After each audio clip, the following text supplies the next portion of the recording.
उत्तर प्रदेश लोक सेवा आयोग प्रयागराज द्वारा 16 अगस्त 2020 रविवार को आयोजित की जा रही खंड शिक्षा अधिकारी प्रारंभिक परीक्षा 2019 के संबंध में सूचना दिया जाता है कि प्रयागराज जनपद, गाजियाबाद और मथुरा के कुछ सेंटरों को चेंज कर दिया गया है। अगर आप भी अपना एडमिट कार्ड डाउनलोड कर लिए हैं तो आप पुनः डाउनलोड करके अपने सेंटर पर मिलान कर लीजिए। और 69,000 शिक्षक भर्ती अपडेट। सरकार शिक्षक भर्ती में देरी के लिए जिम्मेदार नहीं, हिंदुस्तान संवाद में बातचीत में माननीय मंत्री सतीश द्विवेदी जी का बयान। बेसिक शिक्षा मंत्री से बातचीत में कई सवालों को पूछा गया जिसका जवाब दिया, आपको विस्तृत से बताते हैं। तो बीओ की जो परीक्षा 16 अगस्त को है उसमें मथुरा में 1, प्रयागराज में 1 और गाजियाबाद में 2 परीक्षा केंद्रों में संशोधन कर दिया गया है। अगर आप एडमिट कार्ड डाउनलोड कर लिए हैं तो एक बार पुनः अपने एडमिट कार्ड को डाउनलोड करके मिलान कर लीजिए, कहीं सेंटर चेंज तो नहीं हुआ है। वहीं 69,000 रिजर्व केस में 12 वर्किंग डे हुए हैं। लोग परेशान हैं कि अब इंतजार नहीं हो रहा, लेकिन रिजर्व जजमेंट में कोई कुछ नहीं कर सकता। टीम के AOR ने SC रजिस्ट्री से संपर्क किया तो पता चला 15 के बाद आ सकती है रिजल्ट, यानी SC में जो फैसला रिजर्व है कट ऑफ का वो 15 अगस्त के बाद कभी भी आ सकती है। तो पहला जो सेंटर चेंज हुआ है Sai public school Rasulpur Bishanpuri colony Mundera Prayagraj का है। स्कूल कोड है 3293। आवंटित परीक्षार्थी हैं 480। नवीन प्रस्तावित परीक्षा केंद्र है Indrajit Sahu Kamla Devi inter college, block B, GT road, Begum Bazar, Bamrauli, Prayagraj. Roll number जो ब्रेकअप हुआ है वो 50 65 47 से 51 17 59 तक। Shambhu Dayal inter college, block ए, GT road near clock tower Ghaziabad का ये भी चेंज हुआ है जो कि 2842 स्कूल कोड है। नवीन जो सेंटर बना है Shambhu Dayal PG college, GT road ही है, अपोजिट MMG हॉस्पिटल गाजियाबाद हो गया है। और रोल नंबर जो यहाँ का है 166989 से 176342 तक। तीसरा जो हुआ है Shambhu Dayal inter college, block B, GT road near clock tower Ghaziabad का 480। और अब वांटित परीक्षार्थी यहाँ भी हैं श्री ठाकुर द्वारा बालिका विद्यालय हापुड़ रोड तिराहा, GT रोड नया सेंटर बन गया है। उपरोक्त परीक्षा उपकेंद्र की आवंटित संशोधित केंद्र के संबंध में सूचना आयोग की वेबसाइट पर भी अपलोड कर दी गई है। अगर कोई और सेंटर चेंज होता है तो आयोग की वेबसाइट पर उपलब्ध रहेगा। और मथुरा का संशोधित पता आ गया है जनपद मथुरा, स्कूल कोड 51033, अनुक्रमांक 218861 से 233276 तक। परीक्षा केंद्र का संशोधित पता है DAV inter college in Vrindavan gate Masani Tiraha Mathura. तो पूरी वेबसाइट पर अपलोड कर दिया है संशोधित सेंटर। बेसिक शिक्षा मंत्री ने स्पष्ट कर दिया है सरकार शिक्षक भर्ती में देरी के लिए जिम्मेदार नहीं है, मंत्री जी का बयान है। प्राथमिक स्कूलों में 69,000 सहायक शिक्षकों की भर्ती का मामला सुप्रीम कोर्ट में लंबित है, वहां से निर्णय आने के बाद ही पूरी भर्ती हो सकेगी। शिक्षकों को समय से भर्ती हो इसे लेकर अभ्यर्थियों से ज़्यादा चिंता सरकार को है, इसमें देरी के लिए सरकार जिम्मेदारी नहीं है। ये बातें प्रदेश के बेसिक शिक्षा राज्य मंत्री स्वतंत्र प्रभार डॉक्टर सतीश द्विवेदी ने कही। वह गुरुवार को हिंदुस्तान गोरखपुर की ओर से आयोजित अनलॉक 3.0 के दौरान कोरोना काल में कैसे पढ़े बच्चे विषय पर आयोजित इस संवाद में सवालों का जवाब दे रहे थे। उन्होंने कहा वह अभ्यर्थियों की तकलीफ से वाकिफ हैं पर सरकार के काम करने का पैमाना भी है। तो ये बयान दिया है इन्होंने माननीय मंत्री जी ने। फीस माफी भी पूछा गया तो बेसिक से लेकर विश्वविद्यालय स्तर तक फीस का निर्धारण एक समिति करती है। बेसिक शिक्षा विभाग पर एक में कक्षा 1 से 8 तक कोई फीस नहीं ली जाती है। जब पूछा गया था इनसे निजी स्कूलों में फीस माफ़ी को लेकर, यह लोग सभी जानते हैं, जबकि निजी स्कूलों के बारे में मुख्यमंत्री का स्पष्ट निर्देश था कि अभिभावक से परिवहन शुल्क नहीं लिया जाएगा। एक साथ 3-3 महीने की फीस देने की जगह 1-1 महीने की फीस लेने व फीस के लिए स्कूलों की ओर से अभिभावक पर किसी प्रकार का अनुचित दबाव न बनाने की बात कही गई थी, और अगर अनुचित दबाव कोई बनाता तो कड़ी कार्रवाई भी करने की बात कही थी। लॉकडाउन की अवधि के दौरान समय का फीस माफी का निर्णय शुल्क निर्णय समिति के अध्यक्ष डॉक्टर निदेश शर्मा के निर्देश के बाद ही होगा। इसमें मैं स्पष्ट रूप से कुछ नहीं कर पाऊंगा, ये कहा उन्होंने। भर्तियां हर बार कोर्ट में क्यों पहुंच जाती है, इसके पीछे दोषी कौन है, आखिर इन पर कार्रवाई क्यों नहीं होती है, ये क्वेश्चन था वंदना सिंह का गोरखपुर से। जवाब है सुप्रीम कोर्ट का निर्णय आने के बाद दोषियों का पता चलने पर उनके खिलाफ कड़ी कार्रवाई होगी। यदि कोई विभागीय कर्मचारी इसमें दोषी पाया जाता है तो उसके खिलाफ भी कार्रवाई होगी।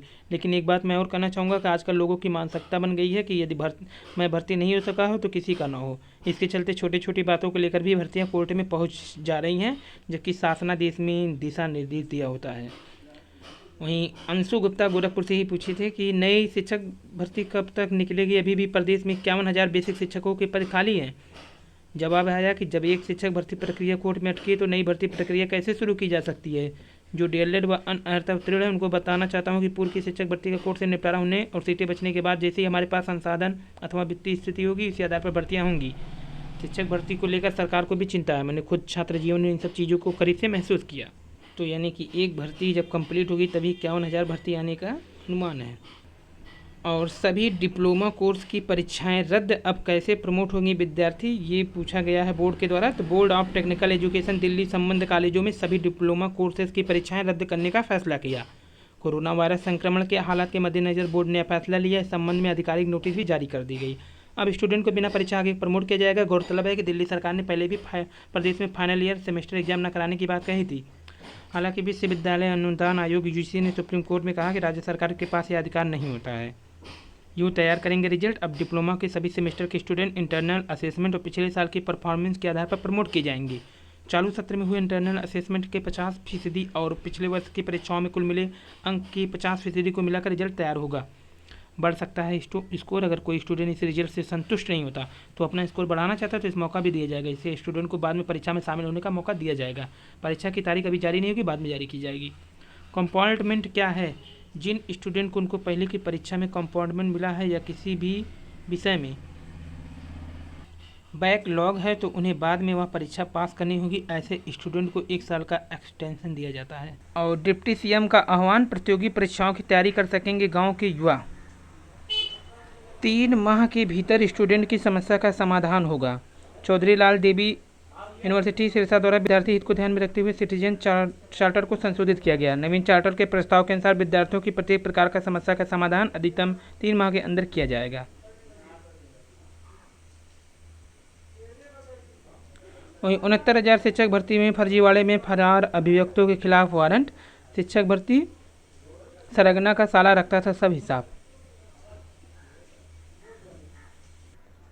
और अब विश्वविद्यालय 300 से ज़्यादा कॉलेजों को मान्यता नहीं दे सकते हैं। इस मनमानी पर रोक लगा दी गई है। केंद्रीय शिक्षा मंत्री रमेश पोखरियाल निशंक ने कहा, नई शिक्षा नीति में कोई भी विश्वविद्यालय 300 से ज़्यादा कॉलेजों में मान्यता नहीं दे पाएगा। इसके साथ ही कॉलेजों को ज़्यादा स्वच्छता मिलेगी। मान्यता की परंपरा धीरे धीरे खत्म हो जाएगी। निशंक ने बुधवार को कहा, मैंने हाल में ही एक विश्वविद्यालय का दौरा किया। जब मैंने कुलपति जी से पूछा कि कितने कॉलेज विश्वविद्यालय से संबंध है तो उन्होंने कहा 800 डिग्री कॉलेज। मुझे लगा कि मैंने गलत सुना। मैंने उनसे फिर पूछा, मैं दीक्षांत समारोह में था। यह सुनकर हैरान था, क्या कोई कुलपति 800 डिग्री कॉलेजों के प्रिंसिपल के नाम याद रख सकता है? पीओके में डॉक्टरी पढ़ने वाले भारत में नहीं कर पाएंगे प्रैक्टिस। मेडिकल काउंसिल यानी एमसीआई ने उन डॉक्टरों की प्रैक्टिस पर रोक लगा दी जो पाकिस्तान के कब्जे वाले कश्मीर लद्दाख में डॉक्टरी की डिग्री या डिप्लोमा लेकर आए हैं।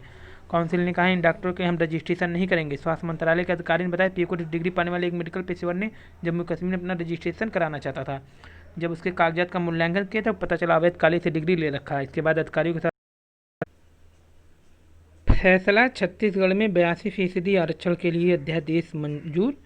छत्तीसगढ़ सरकार ने अनुसूचित जातियों, अनुसूचित जनजातियों, अन्य पिछड़ा वर्ग के आरक्षण में किए गए संशोधन को क्रियान्वित करने के लिए अध्यादेश जारी करने का निर्णय लिया। इस अध्यादेश के लागू होने के बाद छत्तीसगढ़ देश में सबसे अधिक 82% आरक्षण देने वाला पहला राज्य बन जाएगा।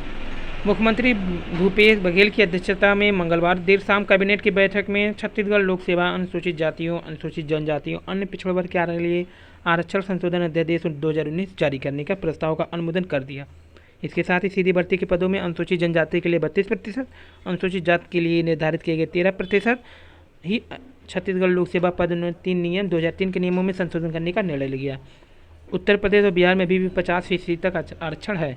किसे कितना आरक्षण? अनुसूचित जनजाति को 32, अनुसूचित जाति 13, पिछड़ा वर्ग 27, सामान्य गरीब 10। पूर्वोत्तर में अरुणाचल प्रदेश, मेघालय, नागालैंड, मिजोरम में अनुसूचित जनजाति के लिए 80% आरक्षण है। अरुणाचल प्रदेश, मेघालय, नागालैंड, मिजोरम में अनुसूचित जनजाति के लिए 80% आरक्षण है। अन्य राज्यों में हरियाणा में 70%, तमिलनाडु में 68%, महाराष्ट्र में 68%, झारखंड में 60% और राजस्थान में 54% आरक्षण है। तो ये थी आज की वीडियो पसंद आए तो RK स्टूडियो को लाइक, सब्सक्राइब, शेयर कीजिए। धन्यवाद, थैंक यू।